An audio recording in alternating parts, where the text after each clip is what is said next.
जय हिंद दोस्तों, इस वक्त मैं मौजूद हूं मुंबई स्थित माटुंगा पुलिस स्टेशन के इलाके में और ये माटुंगा पुलिस स्टेशन मेरे पीछे आप देख सकते हैं। यहीं पर है जोन 4 के पुलिस उपायुक्त का कार्यालय और यहाँ की पुलिस उपायुक्त है राजसुधा मैम। राजसुधा मैम से हमने बात करने की कोशिश की है और जानने आए हैं कि किस तरह से आर के मार्ग पुलिस स्टेशन में एक मामला दर्ज कराया गया था साइबर ठगी को लेकर। उस विषय में कितने आरोपियों को पकड़ा गया है और क्या कुछ उस मामले में है, इसी विषय की जानकारी लेने के लिए आज हम यहाँ पर आए हुए हैं। नाज़रीन बने रहिए हमारे साथ, जानते हैं मैम से मुलाकात करके और देखने की कोशिश करते हैं कि क्या कुछ हुआ है इस केस में।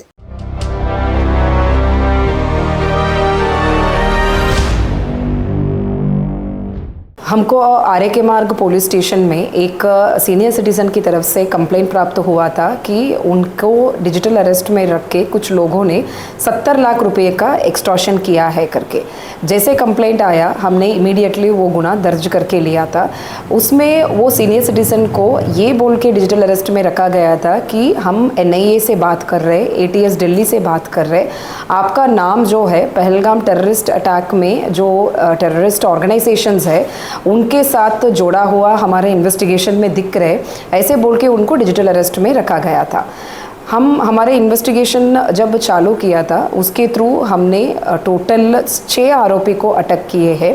सब आरोपी इंटरस्टेट आरोपी हैं, उसमें कुछ आरोपी को ट्रांसनेशनल क्रिमिनल्स के साथ लिंक है और ये आरोपी को हम गुजरात और राजस्थान में से गिरफ्तार किया है।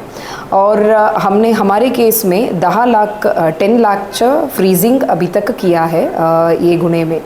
एंड ये जो गुने हैं इसमें जो इन्वॉल्व है ये लोग लास्ट 2-3 ईयर्स से ऐसे डिजिटल अरेस्ट या साइबर फ्रॉड की केसेस में इन्वॉल्व है और इन लोगों को कमीशन जो है हर ट्रांजैक्शन की हिसाब से 3% to 2.5% ऐसे मिलता था।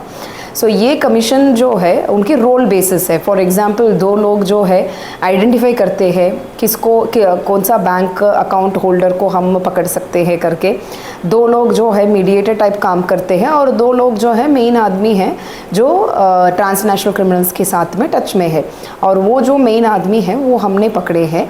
और इसके थ्रू अभी तक 31 केसेस का नोंद हुआ दिख रहे NCCRP पोर्टल में और इसका वैल्यूएशन जो है अक्रॉस 50 करोड़ के ऊपर हो सकता है। और ये जो कंप्लेंट्स है वो अक्रॉस इंडिया है इंक्लूडिंग महाराष्ट्र साइबर की 58 करोड़ की केस। सर मैम, किस तरह के केसेस ज़्यादा साइबर फ्रॉड केसेस देखने को मिलते हैं, जैसे ऑनलाइन ट्रेडिंग हुआ या सोशल मीडिया हुआ, इस तरह की किस तरह में, जैसे OTP हुआ, किस तरह के ज़्यादा केसेस मिल रहे हैं देखने को? नहीं, ये जो पर्टिकुलर केस है ये सिर्फ और सिर्फ डिजिटल अरेस्ट की केस है। बट ये लोग जो 2-3 साल से सिर्फ डिजिटल अरेस्ट नहीं बट इसके पहले OTP और भी लिंक के ऊपर से वो ऐसे साइबर स्कैमस्टर्स के साथ कंटिन्यूसली ये लोग काम करके आए हैं। मैम, जैसे लास्ट 1-2 साल में फिजिकल क्राइम हम बहुत जल्दी हम अरेस्ट कर लेते थे, साइबर क्राइम एक जो था जो हमारे में कंट्रोल में नहीं था, अब जाके हम साइबर क्राइम में भी एक स्टेप आगे बढ़े, तो हम उसके बारे में आप क्या बताना चाहते हो?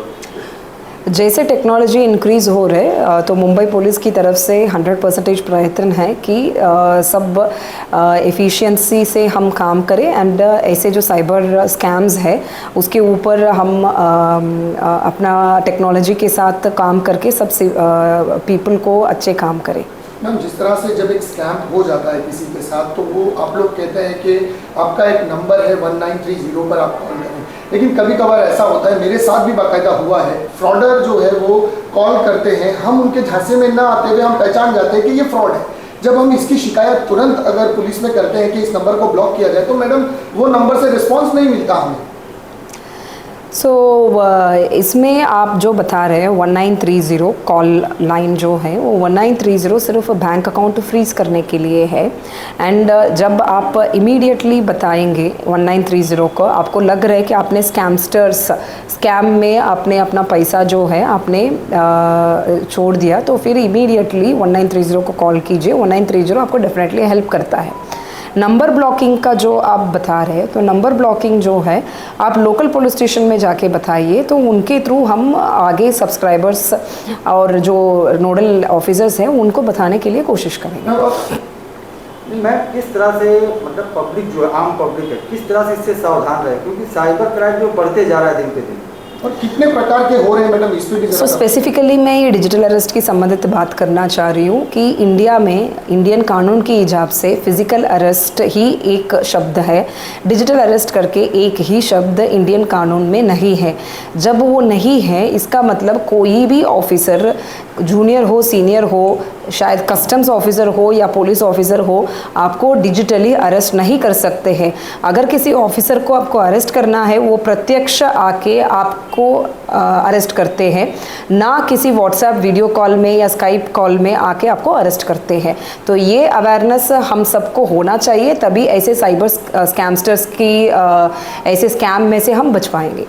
मैम, वो लोग जो साइबर फ्रॉड के ठगी में अब तक नहीं आए हैं, ऐसे लोगों को क्या आह्वान करेंगे, वो किस तरह से बचे इन फ्रॉडों से? मुंबई पुलिस की तरफ से एक आह्वान है कि अपने जो इंडियन कानून है वहाँ पे डिजिटल अरेस्ट करके एक शब्द मेंशन नहीं है।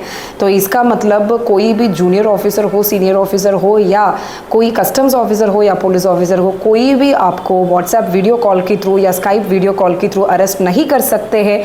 अगर एक ऑफिसर को आपको अरेस्ट करना है, वो वैयक्तिक आके प्रत्यक्ष आपको अरेस्ट करेंगे, नो वीडियो कॉल में से अरेस्ट नहीं करते हैं। सो ये अवेयरनेस हम सब होना चाहिए। अगर आपको लग रहा है कि कुछ साइबर स्कैम में आप फंसे हुए हैं, इमीडिएटली आप लोकल पुलिस स्टेशन को संपर्क करके आपका माहिती दीजिए और आपके साथ जो हुआ है वो शेयर कर लीजिए, ताकि इमीडिएटली कानूनी कार्रवाई किया जाए।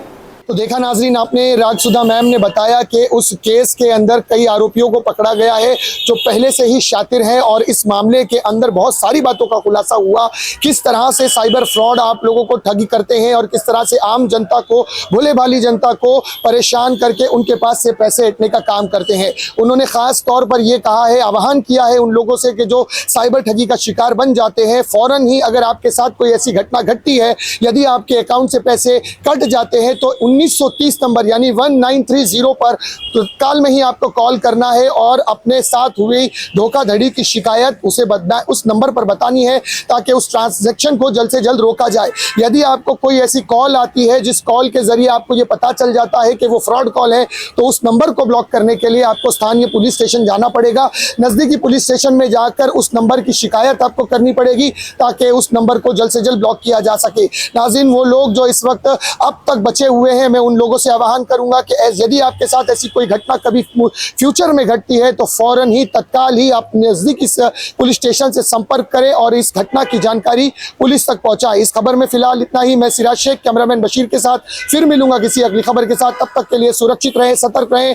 जय हिंद।